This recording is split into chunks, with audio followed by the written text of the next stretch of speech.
జనసేనలో మహిళలకు ఇక పెద్దపీట వేయబోతున్నారా? పార్టీ పదవుల నుంచి ప్రభుత్వ నామినేటెడ్ పోస్టుల వరకు మహిళలకు ప్రత్యేక ప్రాధాన్యం ఇవ్వాలని జనసేన అధినేత పవన్ కళ్యాణ్ నిర్ణయించినట్టు పార్టీ వర్గాల్లో చర్చ జరుగుతోంది. గత ఎన్నికల్లో మహిళలకు పరిమిత అవకాశాలు, నామినేటెడ్ పోస్టుల్లో పెద్దగా కనిపించని మహిళా నేతలు, పార్టీలో ఉన్నప్పటికీ కీలక బాధ్యతలు దక్కని వీర మహిళలు, ఇవన్నీ గమనించిన పవన్ కళ్యాణ్ ఇప్పుడు వీర మహిళలే పార్టీకి కొత్త ముఖం అనే వ్యూహం అమలు చేయబోతున్నారా? జనసేనలో మహిళా కోట కాదు, మహిళా పవర్ పాలిటిక్స్కు తెరలేపుతున్నారా? అదేంటో ఈ స్టోరీలో చూసేద్దాం.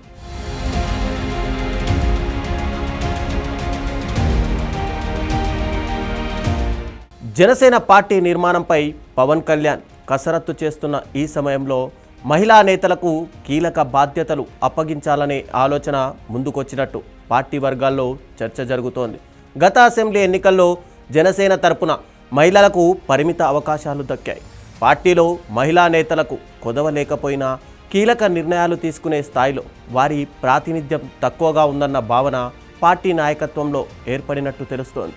ఇప్పుడు ఆ లోటును భర్తీ చేయాలని పవన్ భావిస్తున్నట్టు సమాచారం. ఇన్ఛార్జీల నుంచి జిల్లా అధ్యక్షుల వరకు, అధికార ప్రతినిధుల నుంచి భవిష్యత్ ఎన్నికల అభ్యర్థుల వరకు మహిళా నేతలకు అవకాశం ఇవ్వాలని ఆలోచిస్తున్నారట.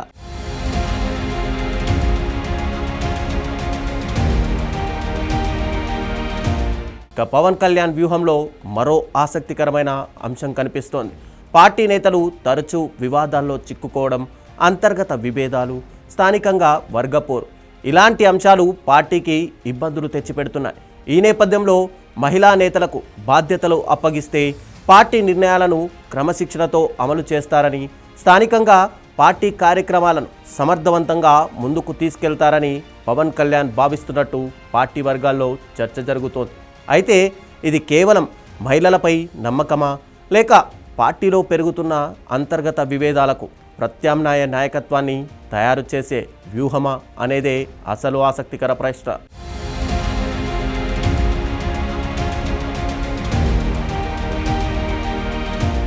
ఇప్పుడు జనసేనలో కీలకంగా మారిన అంశం నియోజకవర్గాల ఇన్ఛార్జీల నియామకం. ప్రస్తుతం ఈ అంశంపై పవన్ కళ్యాణ్ కసరత్తు చేస్తున్నట్టు తెలుస్తోంది. అందులో మహిళా పేర్లను కూడా ఎక్కువగా పరిశీలిస్తున్నట్టు పార్టీ వర్గాలు చెబుతున్నాయి. ఇక్కడ జనసేనకు ఒక పెద్ద అడ్వాంటేజ్ ఉంది. ప్రతి నియోజకవర్గంలోనూ వీర మహిళల నెట్వర్క్ ఉంది. ఎన్నికల సమయంలో మహిళా కార్యకర్తలు ఇంటింటికి వెళ్ళి ప్రచారం చేయడం నుంచి పార్టీ కార్యక్రమాలను నిర్వహించడం వరకు కీలక పాత్ర పోషించారు. ఇప్పుడు వారిలోనే నాయకత్వ లక్షణాలు ఉన్నవారిని గుర్తించి కార్యకర్త నుంచి నాయకురాలిగా ప్రమోట్ చేసే ప్రయత్నం జరుగుతున్నట్టు కనిపిస్తోంది.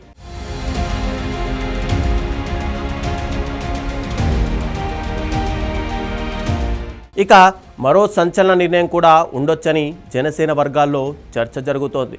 జిల్లా అధ్యక్షులుగా మహిళలకు ఎక్కువ అవకాశాలు, ఇది అమలు చేస్తే జనసేన రాజకీయాల్లోనే ఒక కొత్త ప్రయోగంగా మారవచ్చు.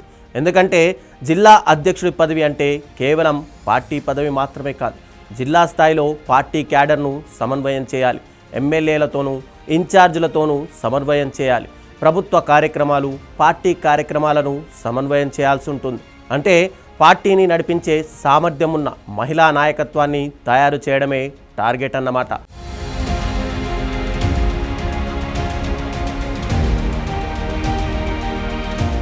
ఇక జనసేన జిల్లా స్థాయి నాయకత్వంపై గతంలోనే అసంతృప్తి వ్యక్తమైన సందర్భాలు కూడా ఉన్నాయి. పార్టీ నాయకత్వం తీసుకున్న నిర్ణయాలకు అనుగుణంగా కొన్ని జిల్లాల్లో కార్యవర్గాలు పయనిచేయలేదన్న కారణాలతో ప్రకాశం, నెల్లూరు జిల్లాలో పార్టీ కార్యవర్గాలను రద్దు చేసిన సందర్భం కూడా ఉంది. ఇప్పుడు దాదాపు అన్ని పార్టీ పదవుల పునర్వ్యవస్థీకరణ జరుగుతున్న సమయంలో ఇక పాత ఫార్ములాకు భిన్నంగా కొత్త నాయకత్వాన్ని తీసుకురావాలన్న ఆలోచన పవన్ కళ్యాణ్ చేస్తున్నారా? అందులో మహిళలకు ఎక్కువ ప్రాధాన్యం ఇవ్వడం, పార్టీని వివాదాలకు దూరంగా ఉంచే ప్రయత్నంలో భాగమేనా?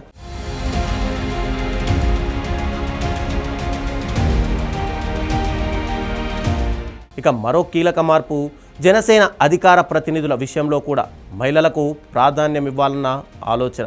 ఇది గనక అమలైతే జనసేనకు కొత్త కమ్యూనికేషన్ టీం తయారయ్యే అవకాశం ఉంది.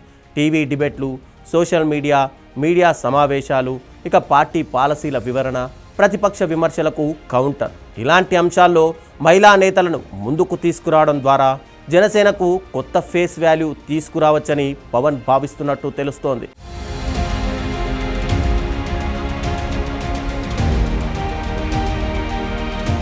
ఇక దీని వెనుక మరో దీర్ఘకాలిక రాజకీయ లెక్క కూడా ఉందా?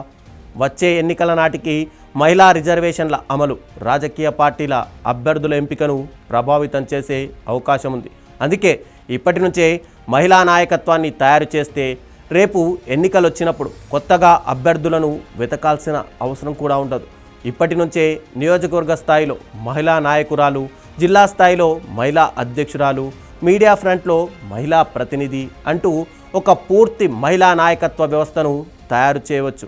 అదే పవన్ కళ్యాణ్ దీర్ఘకాలిక ప్లాన్ అయితే ఇది కేవలం పార్టీ పదవుల మార్పు మాత్రమే కాదు, ఎన్నికల వ్యూహానికి పునాది వేసే ప్రక్రియ కూడా అవుతోంది.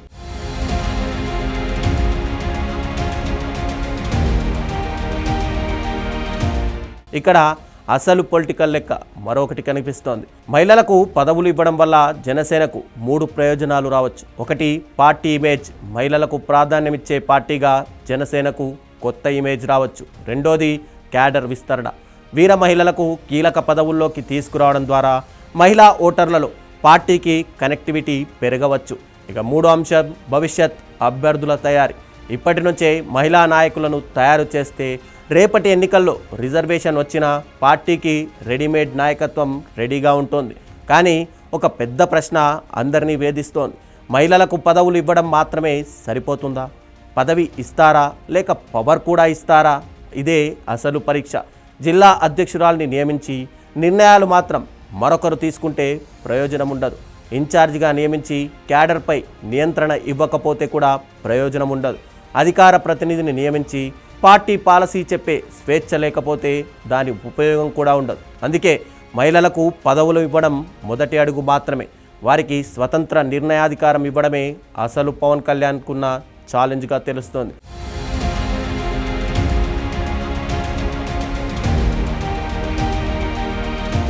ఇక ఇప్పటి వరకు జనసేనలో వీర మహిళలు కార్యకర్తలుగా కనిపించారు. ఇకపై వీర మహిళలు నాయకులుగా కనిపించబోతున్నారా? ఇన్ఛార్జీలుగా, జిల్లా అధ్యక్షులుగా, అధికార ప్రతినిధులుగా, రేపటి ఎన్నికల అభ్యర్థులుగా. ఇక మహిళలను ముందుకు తీసుకురావాలన్న పవన్ కళ్యాణ్ ఆలోచన నిజమే అయితే జనసేనలో ఇది సాధారణ నియామకాలు కాదు, ఒక కొత్త నాయకత్వ ప్రయోగంగా మారుతోంది.